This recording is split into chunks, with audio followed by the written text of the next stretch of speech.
नमस्कार, मैं आकाश गुप्ता। तो आज की क्लास में हम लोग फिजिक्स के फर्स्ट चैप्टर प्रकाश के परावर्तन रिफ्लेक्शन ऑफ लाइट के बारे में कुछ बातें सीखने की कोशिश करेंगे। आई होप आपको यह समझ आएगी। चलिए, चैप्टर का पहला चैप्टर का क्या नाम है बाबू? प्रकाश का परावर्तन। इसे अंग्रेजी में रिफ्लेक्शन ऑफ लाइट कहते हैं। अब प्रकाश का परावर्तन को पढ़ने से पहले हम जानेंगे व्हाट इज लाइट। लाइट है क्या, एक्चुअल में लाइट है क्या, ठीक है। तो चलिए हम लाइट के बारे में चीजों को पढ़ने की कोशिश करते हैं। पहला पॉइंट, प्रकाश अदृश्य है। प्रकाश अदृश्य है। अदृश्य को हम लोग कहेंगे अनविजुअल। अनविजुअल का मतलब लाइट हमें दिखाई नहीं देती है। लाइट के हेल्प से हम किसी ऑब्जेक्ट को देख पाते हैं, बट लाइट हमें दिखती नहीं है। लाइट क्या है? अनविजुअल। ठीक है, फर्स्ट पॉइंट। सेकंड पॉइंट, प्रकाश वह कारक है, प्रकाश वह कारक है, वह कारक है जिसके सहायता से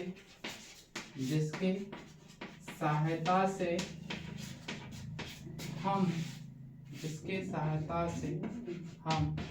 किसी भी वस्तु को देख पाते हैं।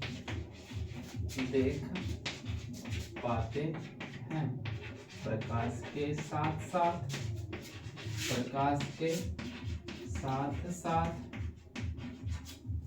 खुले आंख का होना जरूरी है। खुले आंख का होना जरूरी है। अब समझिएगा, प्रकाश वह कारक है जिसकी मदद से हम किसी भी ऑब्जेक्ट को देख पा रहे हैं। आप अपने आसपास की वस्तु को देख पा रहे हैं, किसकी वजह से? प्रकाश की वजह से। अब प्रकाश के साथ साथ क्या चीज का होना जरूरी है? आंख का। अगर मान लेते हैं किसी अंधे व्यक्ति को एक रूम में बिठाकर चारों तरफ लाइट लगा दे, क्या वो ऑब्जेक्ट को देख पाएगा? नहीं, ठीक है ना। तो किसी भी वस्तु को देखने के लिए दो चीज चाहिए, पहला प्रकाश, दूसरा आंख। आई होप आपको ये पॉइंट समझ आई हो। थर्ड पॉइंट, प्रकाश सीधी रेखा में गमन करती है। सीधी रेखा में गमन का मतलब होता है चलती है। प्रकाश सीधी रेखा में गमन करती है या चलती है, ठीक है।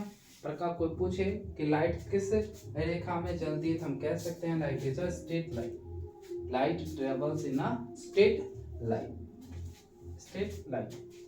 पॉइंट नंबर 4, अब हम कहेंगे कि अगर मुझे यहाँ से करवा मोड़ जाना है या मुझे यहाँ से खगड़िया जाना है तो कुछ 1 घंटा 2 घंटा कुछ ना कुछ दूरी लगेगा। यानी जब कोई आदमी एक स्थान से दूसरे स्थान या दूसरे स्थान से उस स्थान तक आने में कुछ ना कुछ वक्त लगता है, यानी एक स्थान से दूसरे स्थान जाना या दूसरे स्थान से उसी स्थान पर आने में कुछ ना कुछ समय लगता है।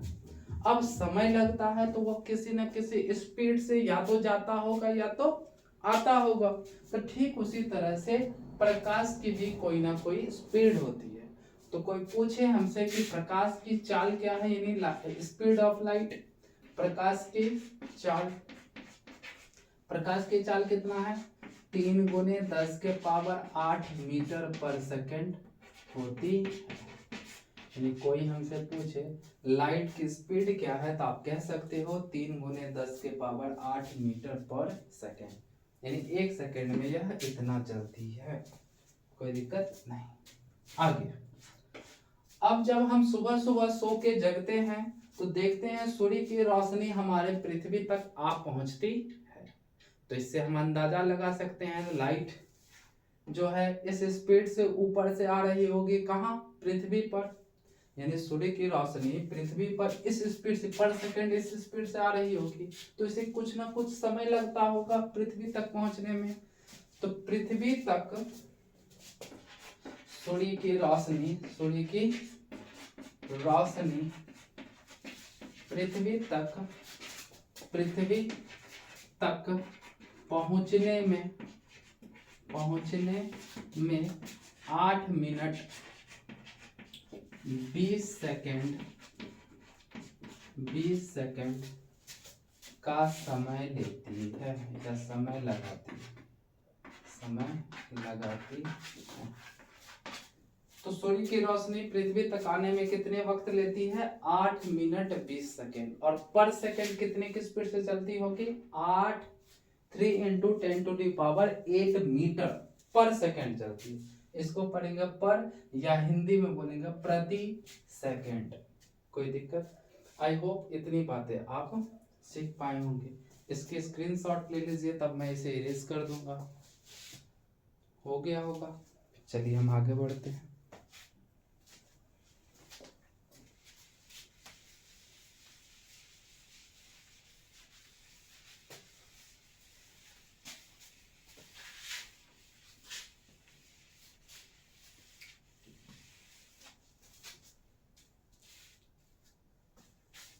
अब समझते हैं। अब प्रकाश, अभी प्रकाश के बारे में आपने 3-4 पॉइंट्स के बारे में सीखा। इस पृथ्वी पर 2 ऐसे वस्तु हैं, एक से तो प्रकाश निकलती है, दूसरा ऐसा वस्तु है जिससे प्रकाश नहीं निकलती है। अकॉर्डिंग टू फिजिक्स उसे 2 भाग में बांट दिया गया। तो हम पढ़ते हैं एक एक करके। पहली चीज के बारे में पढ़ेंगे, प्रदीप्त वस्तु। तो कोई हमसे पूछे प्रदीप्त वस्तु किसे कहते हैं, तो हम कह सकते हैं एक ऐसी वस्तु जो प्रकाश उत्सर्जित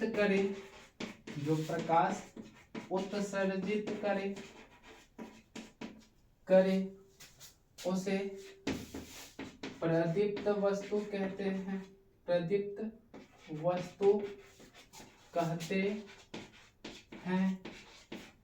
अब मान लेते हैं कि प्रकाश कौन कौन सी वस्तु है जो प्रकाश उत्सर्जित करती है। तो आप बोलोगे सर जलता हुआ बल्ब, लालटेन जलता हुआ, सूर्य की रोशनी, ठीक है। तो जैसे में हम लिख सकते हैं सूर्य, जलता हुआ बल्ब,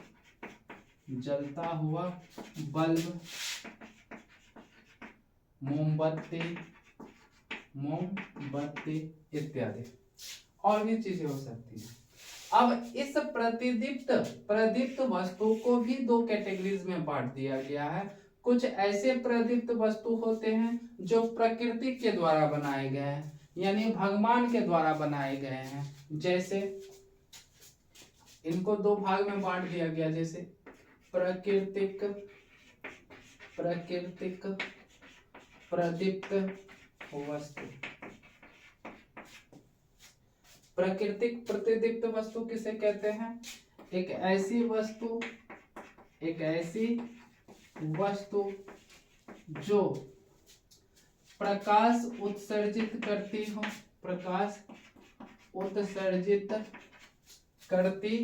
हो तथा जिसे भगवान ने बनाया हो उसे प्राकृतिक प्रदीप्त वस्तु कहते हैं। ठीक है। जैसे भगवान ने कौन सा ऐसा वस्तु बनाया है, तो आप कहोगे सर सूर्य, तारा, ठीक है। चांद रात में चमकता है किसके हेल्प से? सूर्य के हेल्प से। और एक बहुत प्यारी छोटी सी एक इंसेक्ट होती है जिसे जुगनू कहते हैं, ठीक है ना। तो जुगनू। अब दूसरा प्रदीप्त वस्तु को दूसरे भाग किसमें बांटा गया है? तो मानव निर्मित प्रदीप्त वस्तु, यानी एक ऐसी वस्तु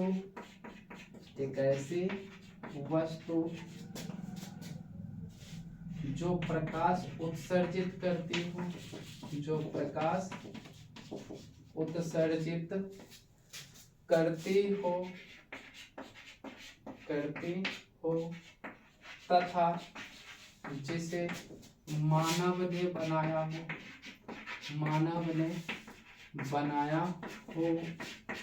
उसे मानव निर्मित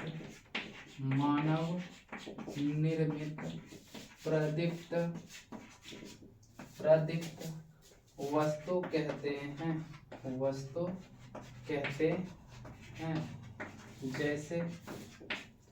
जैसे आप कहो कि आपके घर में भी क्या जल रहा होगा, बल्ब, मोमबत्ती, लालटेन, ठीक है, मोबाइल का फ्लैश,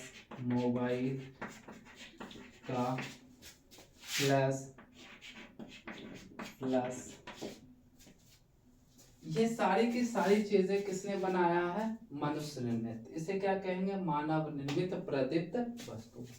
प्रदीप्त वस्तु का अंग्रेजी में ल्यूमिनियस ऑब्जेक्ट कहते हैं। अब आ जाते हैं अगली पॉइंट। आई होप आप पहले ये उतार लीजिएगा, इतनी चीजें आपको समझ आए। प्रदीप्त वस्तु एक ऐसी वस्तु जिससे प्रकाश निकलती है, उसे क्या कहते हैं, प्रदीप्त वस्तु। जैसे सूर्य, जलता हुआ बल्ब, मोमबत्ती इत्यादि। प्रदीप्त वस्तु को दो भागों में बांट दिया गया, प्राकृतिक प्रदीप्त वस्तु और मानव निर्मित प्रदीप्त वस्तु। प्राकृतिक प्रदीप्त वस्तु क्या हो गया, एक ऐसी वस्तु जो प्रकाश उत्सर्जित तो करती है लेकिन जिसे भगवान ने बनाया है उसे प्राकृतिक प्रदीप्त वस्तु कहते हैं। जैसे सूर्य, चांद, तारा, जुगनू इत्यादि। अगली मानव निर्मित प्रदीप्त वस्तु, एक ऐसी वस्तु जो प्रकाश उत्सर्जित करती हो तथा जिसे मानव ने बनाया हो उसे मानव निर्मित प्रदीप्त वस्तु कहते हैं। जैसे बल्ब, मोमबत्ती, लालटेन, मोबाइल का फ्लैश इत्यादि। हो गया होगा आई होप। चलिए हम आगे बढ़ते हैं, इरेज कर दे।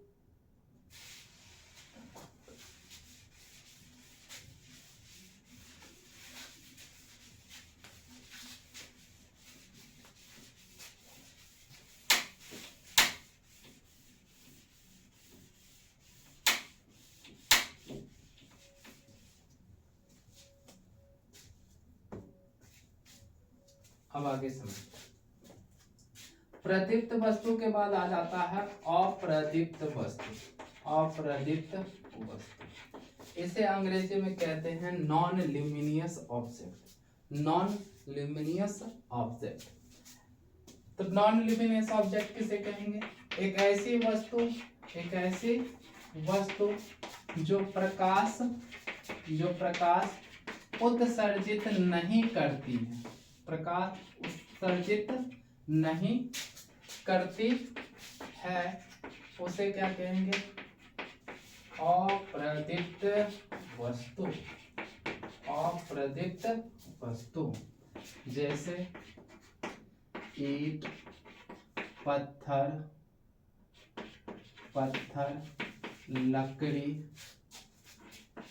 लकड़ी इत्यादि। जी हाँ, अप्रदीप्त वस्तु किसे कहेंगे, एक ऐसी वस्तु जो प्रकाश उत्सर्जित नहीं करती है उसे क्या कहते हैं, अप्रदीप्त वस्तु। जैसे ईंट, पत्थर, सीमेंट, बालू, कपड़ा, ये सब प्रकाश उत्सर्जित नहीं कर सकती है, उसे क्या कहेंगे, अप्रदीप्त वस्तु। अब यहाँ हम कुछ एग्जाम्पल्स लिख रहे हैं, आपको यह बताना है कौन सी वस्तु प्रदीप्त है और कौन सी वस्तु अप्रदीप्त है। जैसे हमने लिखा कलम, हमने लिखा ग्रह, हमने लिखा तारा, हमने लिखा चांद, हमने लिखा ईंट, हमने लिखा पत्थर, ठीक है, हमने लिखा बल्ब, हमने लिखा मोमबत्ती। अब बताइए कलम क्या है, आप कहोगे सर कलम से प्रकाश उत्सर्जित नहीं होती है, तो ये अप्रदीप्त वस्तु। ग्रह, तो आपको पता है कि हमारे प्लेनेट में 8 ग्रह में मात्र एक ही ग्रह है, ठीक ना, एक ही ग्रह है कौन, सूर्य, जो सौरमंडल का मुखिया कहलाता है, वही से प्रकाश, तो ये अप्रतिदीप्त हो जाएगी क्योंकि ग्रह से प्रकाश नहीं निकलता है। तारा, सूर्य एक प्रकार का तारा है, इसका मतलब है ये प्रदीप्त वस्तु है।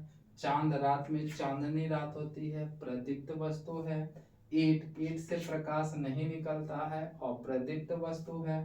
पत्थर से प्रकाश नहीं निकलती है, तो क्या है, अप्रदीप्त वस्तु है। बल्ब से प्रकाश निकलती है, अभी जो आप बैठ के पढ़ रहे हैं, तो क्या है, प्रदीप्त वस्तु है। मोमबत्ती क्या है, प्रदीप्त वस्तु है। आई होप आपको ये छोटी बात समझ आई होगी। अब हम समझते हैं कि प्रकाश जो है किस किस चीज से पास कर सकता है और उनके क्या नाम है। प्रकाश ट्रेवल कर सकती होगी, कहाँ कहाँ, चलो कोई दिक्कत आपको क्या होगा, इरेज करें।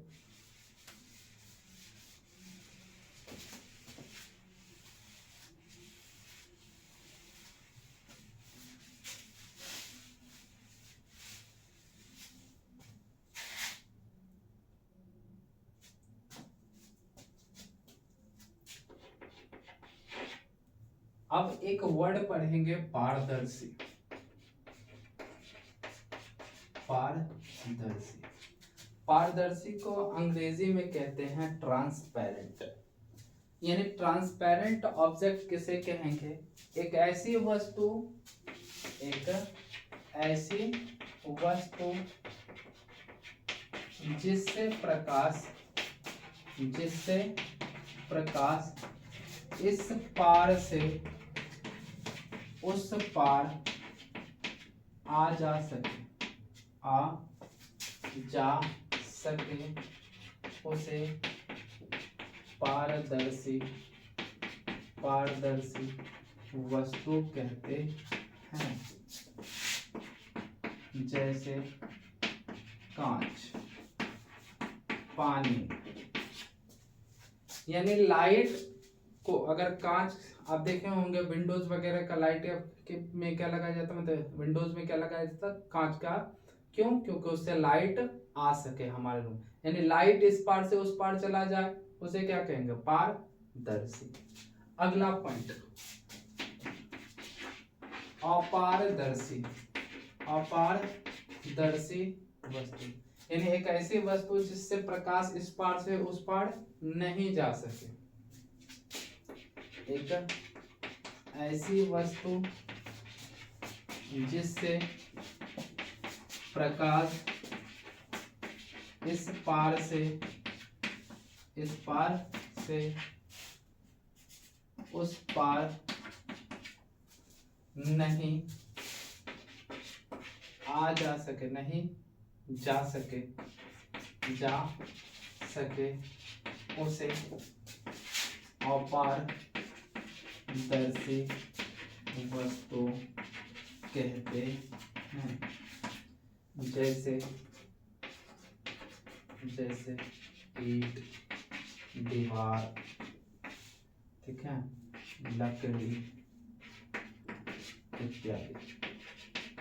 अभी मुझे बताइए, इस रूम में लाइट जो जल रहा है, क्या इस रूम के बाहर इसकी रोशनी जा सकती है, नहीं जा सकती है। क्यों, क्योंकि इसके जो वॉल है, वॉल ईंट और सीमेंट से बने हुए हैं, जिस वजह से इसका लाइट इस पार से उस पार नहीं जा सकता है। और जब लाइट इस पार से यानी इस वॉल से बाहर नहीं जा सकता है, तो ऐसी वस्तु को क्या बोलते हैं, अपारदर्शी यानी नॉन ट्रांसपेरेंट।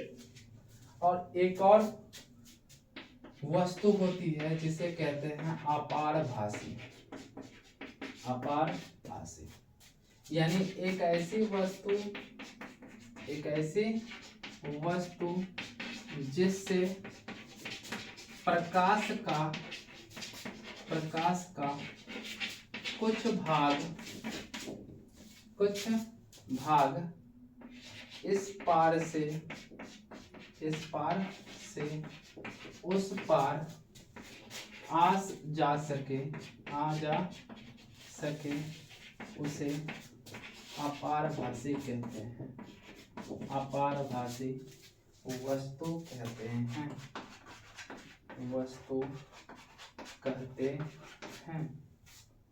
जैसे अपरभाषी, तेल में घिसा कागज, तेल में घिसा कागज। अब आप देखे होंगे कभी कभी किसी पेज पर तेल ऑयल लग जाता है, तो उसको अगर उठा के देखिएगा तो कुछ पार्ट आपको इस पार से उस पार दिखाई देगा। तो ऐसी वस्तु को क्या कहते हैं? अपारभासी। हमने 3 ऐसी वस्तु के बारे में सीखा जिससे लाइट या तो जा सकती है तो उन्हें क्या कहेंगे, जिससे लाइट नहीं आ जा सकती है तो उन्हें क्या कहेंगे, और जिससे थोड़ा सा भी जा सकता हो या आ सकता हो तो उसे क्या कहेंगे। तो हम इसको फिर से देख लेते हैं। पारदर्शी, ट्रांसपेरेंट ऑब्जेक्ट, यानी जिससे लाइट इस पार से उस पार चला जाए उसे क्या कहते हैं? पारदर्शी वस्तु। ठीक है, जिससे लाइट इस पार से उस पार नहीं जा सके उसे क्या कहते हैं? अपारदर्शी।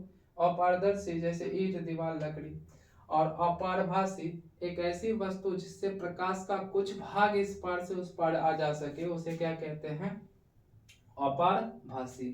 जैसे तेल में घिसा कागज। आई होप फिजिक्स की मैंने अभी एक पेज के बारे में थोड़ी बहुत जानकारी दी आपको, सिर्फ प्रकाश के बारे में। अगली वीडियो में हम इससे आगे बढ़ेंगे और अब आपकी सारी सब्जेक्ट की जो क्लासेस है सिर्फ इसी एयरबड्स के माध्यम से ही क्लास होगी। तो आप लोग क्या करना है, आप लोग को कि आप लोग जब भी क्लास देखिए आप लोग भी एयरफोन या एयरबड्स का यूज कर लीजिए। क्यों? क्योंकि एयरबड्स में थोड़ा सा आवाज मेरा स्लो आएगा। इसको आपको थोड़ा मेंटेन करना होगा और हमें प्यार देना होगा। चैनल को सब्सक्राइब करना होगा और दोस्तों में शेयर करना होगा ताकि हम अच्छी अच्छी वीडियो बना सके। आपका प्यार मिलेगा तो फिर हम भी स्मार्ट बोर्ड ले सकते हैं, ठीक है, फिर नई नई माइक ले सकते हैं। Thank you, all the best.